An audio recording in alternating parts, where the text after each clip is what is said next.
I'm always keeping an eye out when it comes to looking for indie games to play, but most of the time indie games on Steam are just plain awful. I won't lie, when I got told about Yuppie Psycho and that someone was going to give me a review copy, I thought to myself, what the hell is a yuppie?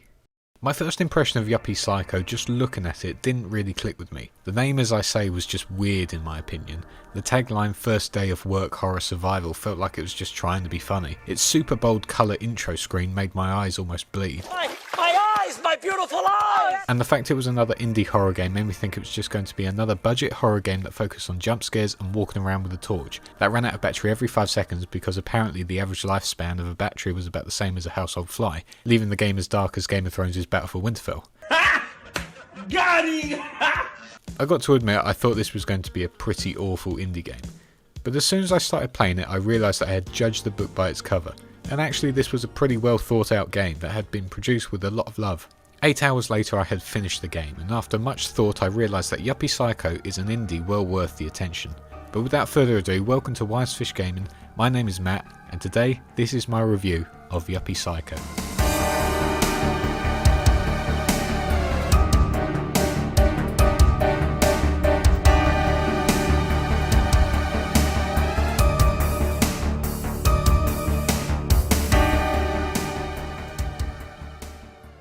Yuppie Psycho is a survival horror game that is set in this 90s dystopian world. It has this big theme and focus on the corporate world, how it makes people feel, how it affects society and how it shapes the whole world. But saying that, it's not overly political and doesn't try and shove agendas down your throat. However, it does seem to want to make a statement about working environments in big corporations. Maybe it's a dig at the bigger gaming companies and their crunch times, but maybe that's me looking into it too much. The game starts with this quite simply stunning cutscene that combines both anime style artwork with pixel art, and it is really well produced.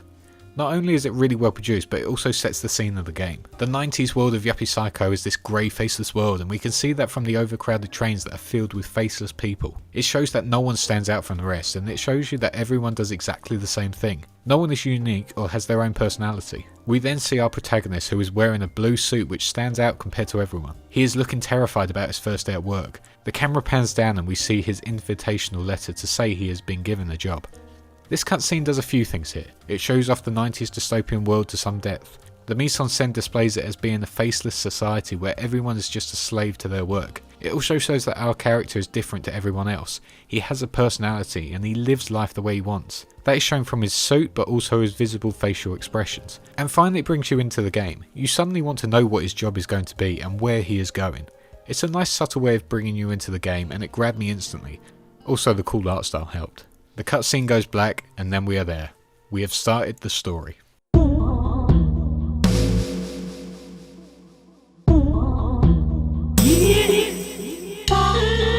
The story is actually quite interesting. It's not a fast-paced game as you would come to expect from a survival horror genre, but it's also not a slow-paced game. It allows the player to venture through it at whatever speed they want. Characters are brilliantly introduced to the player. 2 of them you meet at the beginning of the game, as they are on their first day of work as well. Speaking to them, you instantly get a sense of their personalities. They are funny, they have their own little things they like, and this guy Chapman reveals that he's an utter knob. Kinda like a second-hand car salesman, you know, that kind of dick. If you could just go ahead and make sure you do that from now on, that would be great. And I'll go ahead and make sure you get another copy of that memo, okay? There are so many well-written characters within Yuppie Psycho that you meet throughout your story. You have the kind and friendly one that you want to be with all the time. You have the utter knob. You have the annoying yet lovable one who you don't really trust. You have the bossy mother, the creepy co-worker, the IT guy, the moody teenager, the one with the horse, and many more. Every one of them has great dialogue and every interaction felt engaging. You wanted to hear what they had to say and what they knew of the situation, and because of this it kept you wanting to progress further so you could get to know them more. Going back to the overall story, it's actually really immersive from the get-go. The minute you get the first lift, you are brought to the top room of the building. Here there is a streak of blood leading you to a desk with a huge TV. Then behind it you see written in blood, "Kill the witch." You sign, or don't sign the contract for your job, and that's it, you're off. When you finally found out that your job at the company is to kill the witch, you are instantly wanting to ask, what or who is the witch? When will I meet them? How do I kill them? What is going to happen if the witch finds me? These questions make you want to keep playing throughout each level. They keep you engrossed in every bit of dialogue and keep you on your toes at all time. The story is somewhat linear but allows for the player to explore and find things out on their own. as they progress through the different floors of the company. It's extremely hard to pinpoint my favourite moments within the story without spoiling all of it, but for me every character was extremely well written.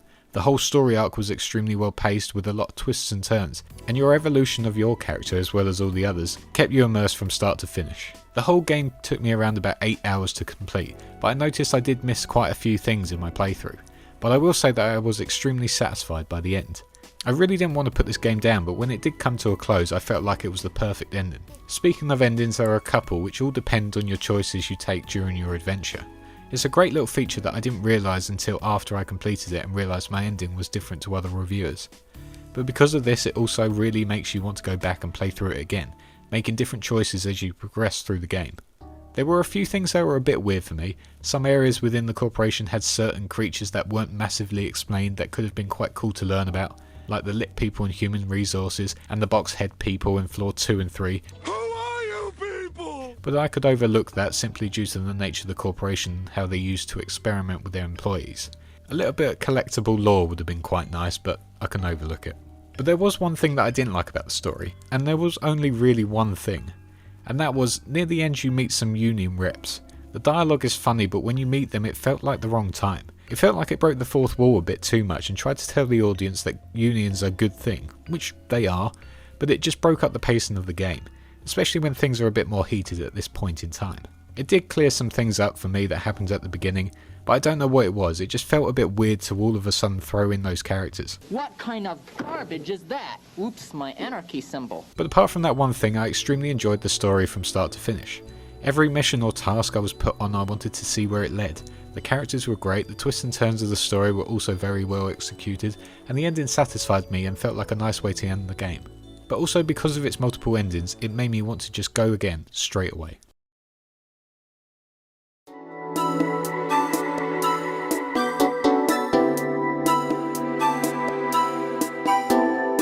I briefly mentioned earlier that the atmosphere the game had gone for was very dull and painted the world in this horrible corporate prison grey. The graphical choice is brilliant and you can see how it keeps this art style as you progress through the floors. Every NPC that walks past is outfitted in these grey boring suits that all match one another.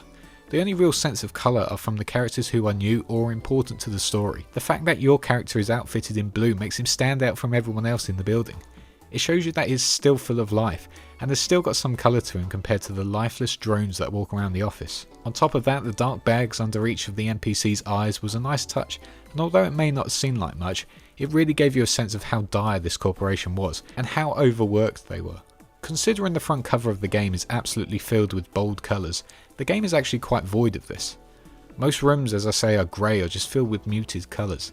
Even the forest area on floor 8 is so dark that the green is extremely muted and not vibrant at all. This may seem like an annoying thing that the world is void of any colour, but for me this was a great direction as it made all the items that were important, like letters or blood or anything like that, stand out completely. When walking around a grey boring room, if there was any blood on the floor, it stood out completely.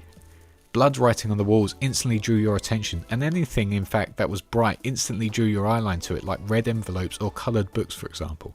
Even the enemies, the small eyeball mines on the floor, lit up as green when they saw you and turned red when you were too close to them. If the rooms were filled with colour, then they would be an absolute nightmare to see and stand out from the environment. The fireflies in the forest area are also extremely bright green colour, which means you are able to see them much easier and they don't blend into the darker green background. You also had Sintranet, which was your sort of mission hub within the computer, that was filled with vibrant green and red lights. It fit the look of an internet server, and it also showed me that this was going to be a safe place, to where I can just take a minute to relax and work out what to do next. But also later along the line the red becomes more bold in there, and you get a sense of danger in there. Each floor was so different to the next as well, which made the building feel more engaging. The fact that you didn't get any duplicating floors meant that every floor had a purpose, and there were set things going on within that level. Like the busy initiation floor that was filled with hundreds of workers walking around in circles like headless chickens, and floor 8, which I mentioned, was surrounded by trees and at the end contained a spooky graveyard. Overall, the design of the game and its levels were brilliant. A lot of love had gone into creating the world of Sintracorp, and I could tell that every time I ventured around it.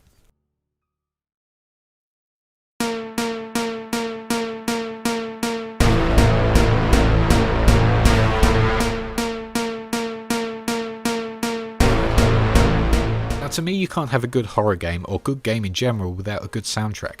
Yuppie Psycho definitely falls into that category. Every track in the soundtrack fits what is going on perfectly, and there is so much variety in it. Most of the communal floors like your office, the canteen and the intro lobby plays what I can only call lift music. It's mellow, it's calm, and it fits nicely over the dialogue scenes with your colleagues. It is definitely the music you would hear within a corporate building. The only thing missing was a voiceover telling you how amazing this company was.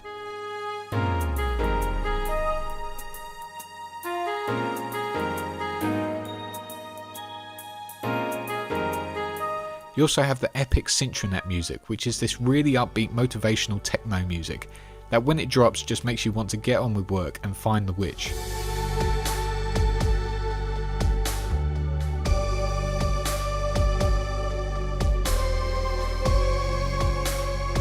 It makes you feel like a badass listening to it, and it works so well for this area in particular, as this is your safe space. This is where you are getting all the clues towards killing the witch. Top of that, you also have some happier songs when you go and see a fellow friendly worker, which again, like with the communal areas, feel calm and helps you realise that this is a relaxed area where all that goes on here is work and socialising.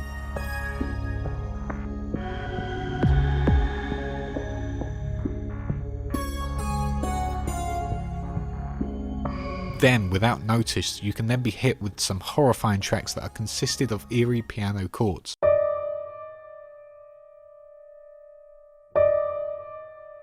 The minute you hear the tracks, you know something had changed, and now something horrifying is on its way. It feels like somebody Wants to sell me something! It completely changes the atmosphere of where you are, and you become much more aware when you are venturing about. There are also some quiet, tense tracks that add to the mystery of certain areas. They fill you with dread, and because they are pretty quiet in the background, you become super aware of your surroundings and start being alert.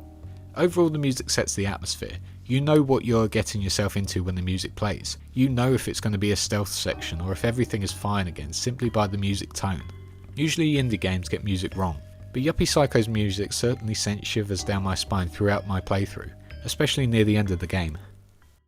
As well as this, the sound design was really well done. Each monster has their own sound effects which makes them stand out from one another and made them each quite creepy. The footsteps were well recorded, as were the other simple sound effects like doors closing, water coolers, coffee machines, etc. Everything felt well designed and well recorded. There were a few that I felt were a bit comical, like drinking sound effects or the weird communal laughter, but overall the sound designs were pretty solid, especially near the end with the extremely terrifying monster sounds.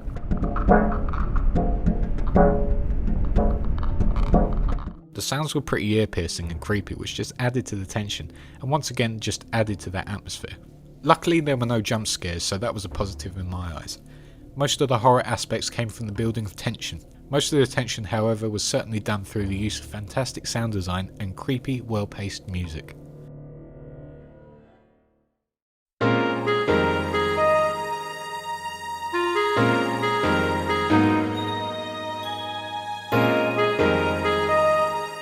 Now I left the gameplay till last because I have a lot of things to say about this part.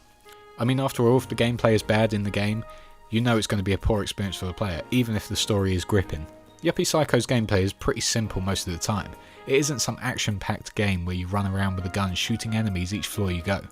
It focuses solely on puzzle solving like most horror survival games do, with some stealth sections as well.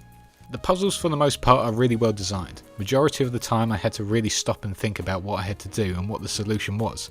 If you are no good at puzzles, then unfortunately this isn't the game for you. You do need to pay attention to clues dotted around the levels, you need to read NPC dialogue, and you need to be consistently picking up items and checking your suitcase to see what is in your inventory to succeed in this game.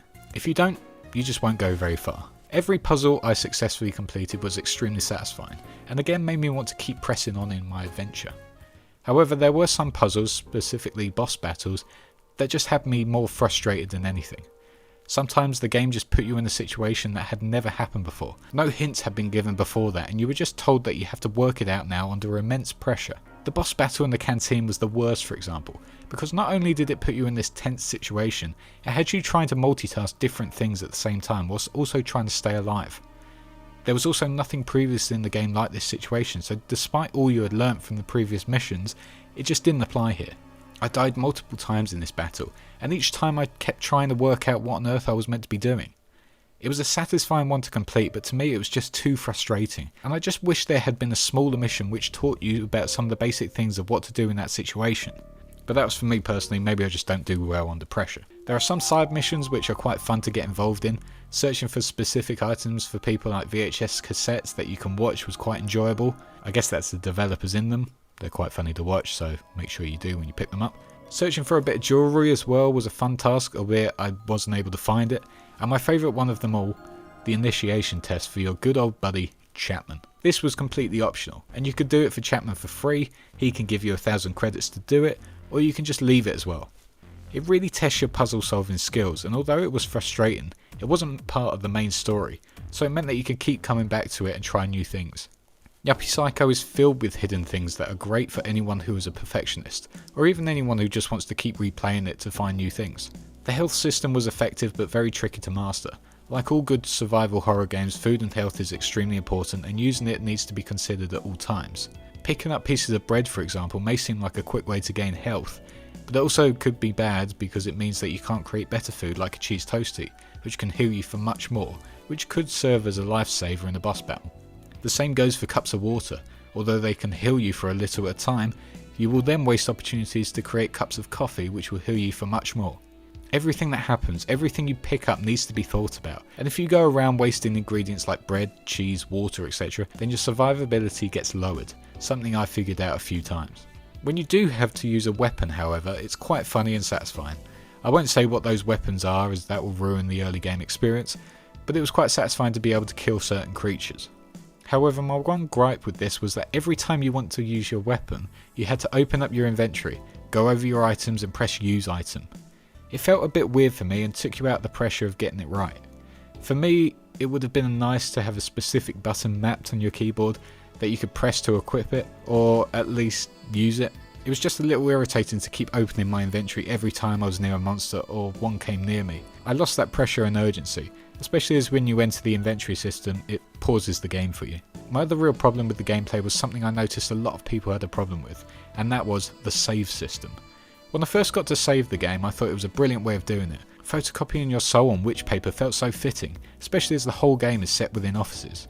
However, the more you progressed through the game, the more irritating it became. Printers became more scarce. Ink, which is used to power the printers, seemed to be hard to find, and if you had 0 credits, which I did most of the time, you couldn't buy any. And the same applied to paper.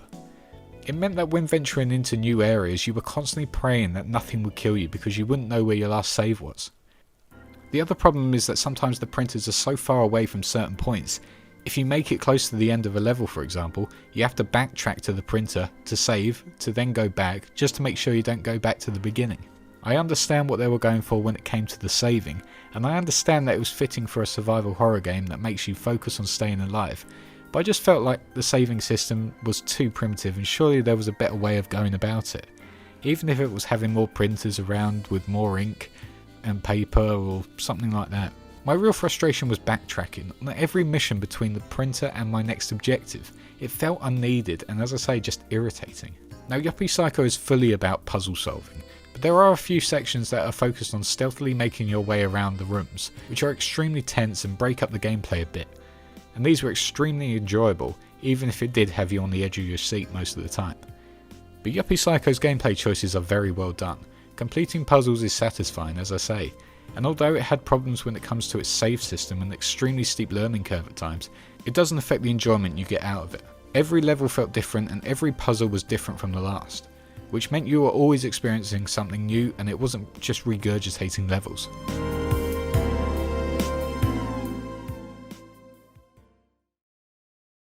Yuppie Psycho is one of those games that comes around that completely surprises you. I went into it with such low expectations, but after my 8-hour playthrough, I was clapping my hands and wanted to experience it all over again. Its whole design was clearly crafted with a lot of passion, and its themes of corporation exploitation were quite refreshing for a horror game. Try saying that 3 times. Its level designs were unique, and the puzzles the player has to solve were really enjoyable. Yuppie Psycho has a few problems when it comes to a weak save system, and irritatingly difficult levels that don't give a player the chance to stop and think. But overall the game has a strong premise. It has a gripping narrative and constantly makes the player want to know more and keep pushing on to reach their final goal. Yuppie Psycho is filled with humour, weirdness and horrifying moments. It's a brilliant little horror game, and for me proves you can't judge a book by its cover. Yuppie Psycho certainly surprised me, and I cannot recommend it more. If you are into indie games, this is definitely one to pick up. And if you enjoy survival horror games, then you will certainly want to experience this one, especially when it's so cheap on the Steam store.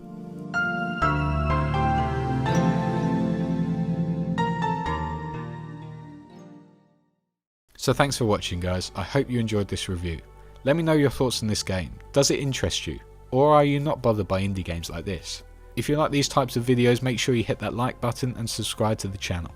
Again, thank you for watching, and I hope to see you next time when I review another indie title which is just released called Pandemic Express, which may go live before Wednesday but not sure yet.